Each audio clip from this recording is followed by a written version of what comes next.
হয়ে গেছে মশলা বাটা? তো ব্যাস ছেড়ে দে। এবার ভাত দে, ভাত দে, আমার খিদে পেয়ে গেছে, খেতে দে। তুই আমার খেতে দে আগে।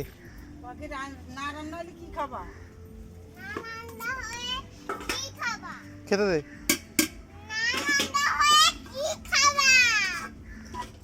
দে, ওই যা হয়েছে তাই দে। দে।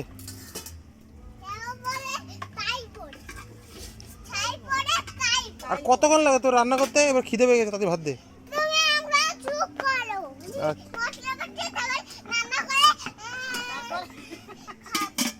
তারপরে দিবি, এর আগে দিবি না?